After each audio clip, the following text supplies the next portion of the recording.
San Antonio was on fire. The Frost Bank Center roared on July 18, 2025, as Friday Night SmackDown delivered a seismic episode just 2 weeks out from SummerSlam. And this wasn't just another step toward the biggest party of the summer, it was a turning point.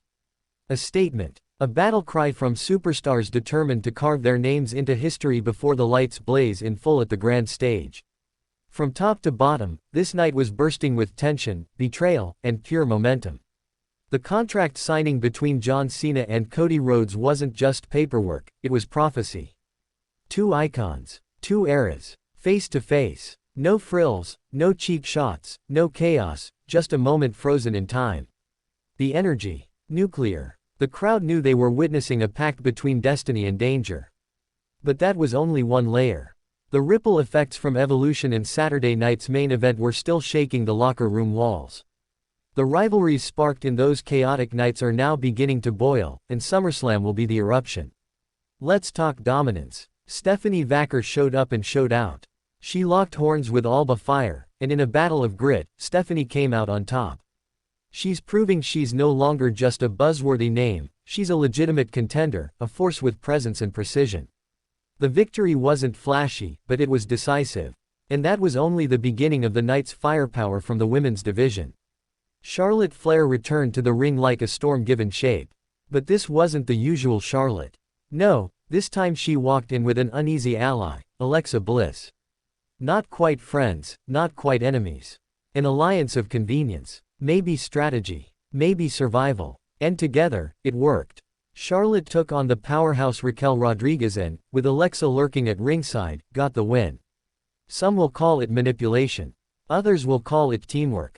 But what no one can deny is this: Charlotte Flair is circling gold again, and Alexa Bliss is somewhere close enough to touch it too. This duo is messy, unstable, dangerous. But that's what makes it work. The enemy of my enemy is sometimes just my SummerSlam ticket.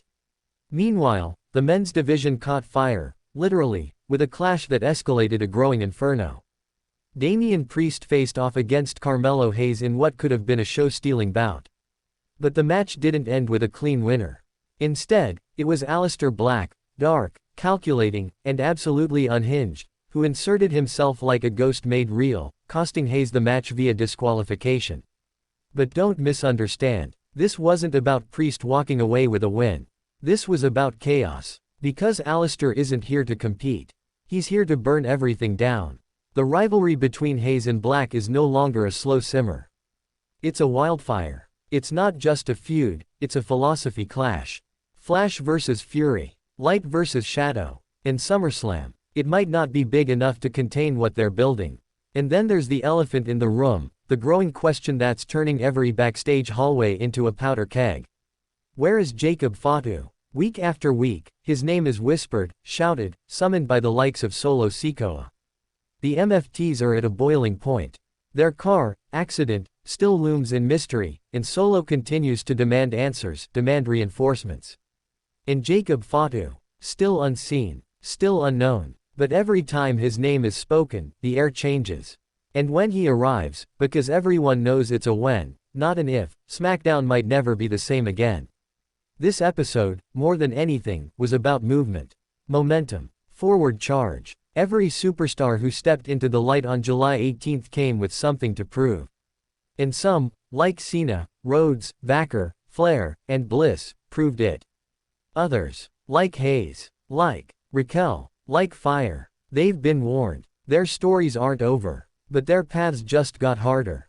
The SummerSlam card is coming into focus, but it's doing so violently.